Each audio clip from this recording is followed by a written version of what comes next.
He was favored by Takhisis and Zeboim. Talk about a 1-2 punch of powerful gods at your back.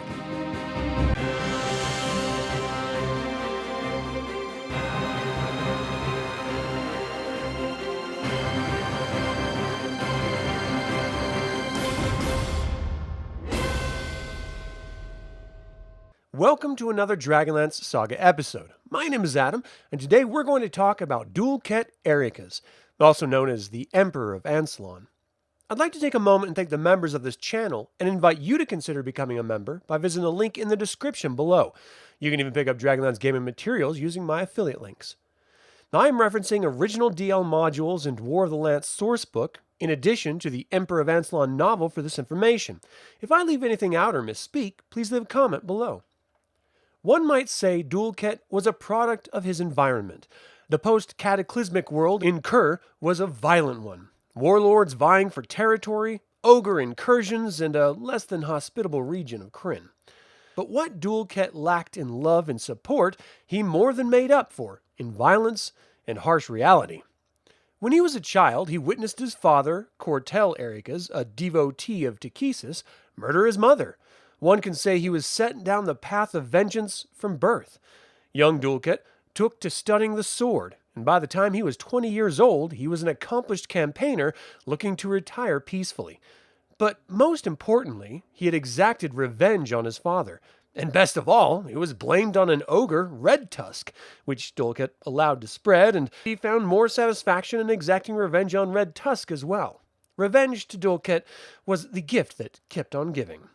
However, as noted, he did realize that there were very few old campaigners, and so when he approached the moneylender and merchant Khur for a way of consolidating his wealth to travel and settle down, Khur, guided by Takhisis, presented Duulket with a small locket.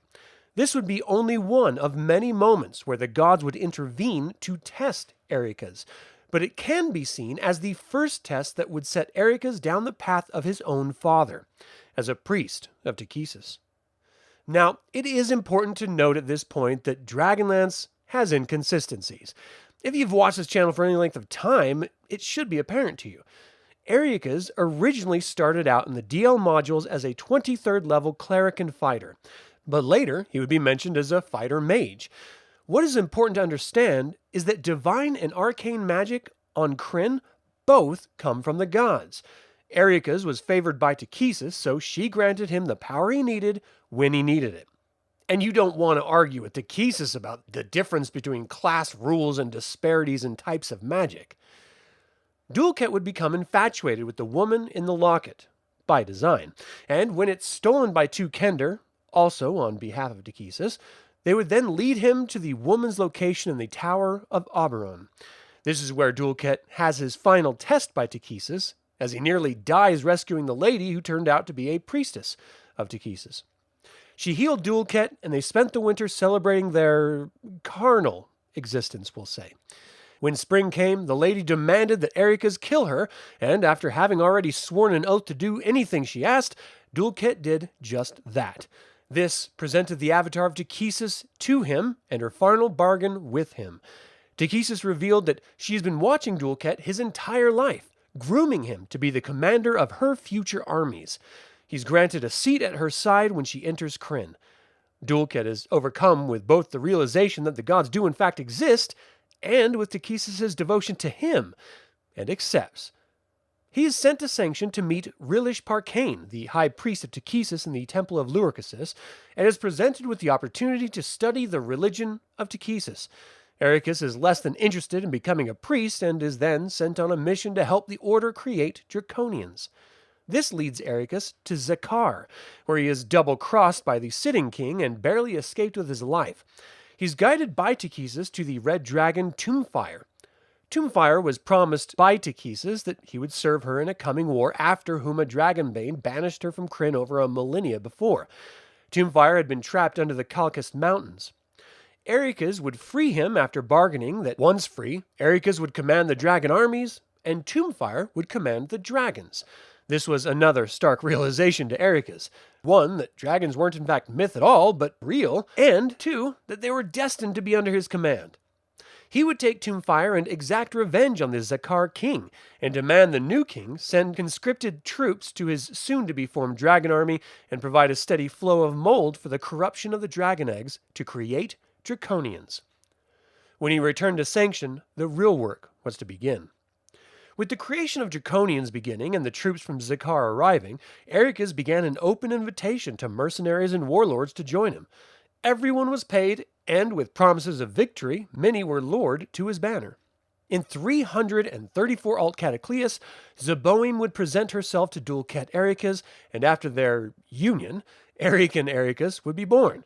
In 337 AC, Ariakas formed the dragon armies and assigned a dragon high lord to each, with himself at the head as emperor. What would follow is the quick conscription of the peoples of Estwyle, the Taman Busuk, Krynn, Khur, and the Bloodsea Isles. With the largest military force Krynn had ever seen in generations, filled with humans, dwarves, ogres, and minotaurs, to name a few, and all supported with the Dark Queen's new shock troops, Draconians, the dragon armies were truly magnificent and effective. After the stalemate in Sylvanesty in 350 AC, Ariakas put a hiatus on expansion to focus on resupply and troop reviews. A year later, the dragon armies were once again ready to move with the invasion of Solamnia, Abanasinia, and Goodland. Ariakas and his army were unstoppable. This fed into Ariakas' single greatest weakness, overconfidence.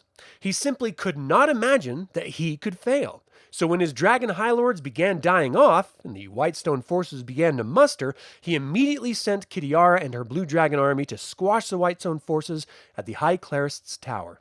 This would instead turn into the dragon army's single greatest defeat, and with the return of the good dragons, the war was finally on. In 352 AC, Ariakas called all of his dragon armies to Naraka to witness the coming of Takhisis, the Queen of Darkness, into the world, and he would then learn all about the law of consequence firsthand. Evil feeds upon itself. His favored High Lord Kitiara, backed by Lord Soth, made a play for his crown of power using Tanis Half-Elven. With the aid of Raistlin Magir, the Black-Robed Magician, Ariakas' magical protection faltered, and Tanis Half-Elven killed Takhisis' champion and commander, leaving the dragon armies in mad disarray and signaling the first drum beat of the Dark Queen's failure. Ariakas was cruel and domineering, but equally brilliant and driven. He devoted the last half of his life to his queen, and by the age of 40 was the most powerful man on Krynn, until he wasn't. We can chalk it up to the law of consequence or his own short-sightedness, but in the end, Ariakas was the perfect example for his own son, who would then go on to create the greatest order of knights devoted to Takhisis that would ever walk Krynn.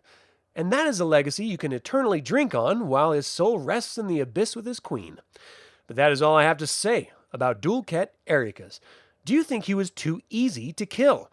Would Takhisis have seen through Raistlin and hence Tanis' machinations? And finally, if the women he slept with died within a year, why was Kitiara spared? Leave a comment below. I would like to take a moment and remind you to subscribe to this YouTube channel, ring the bell to get notified about upcoming videos, and click the like button. This all goes to help other Dragonlance fans learn about this channel and its content. Thank you for watching. This has been Adam with DragonLance Saga, and until next time, remember, War! War! We're called! Gather the flights! Mount the attacks!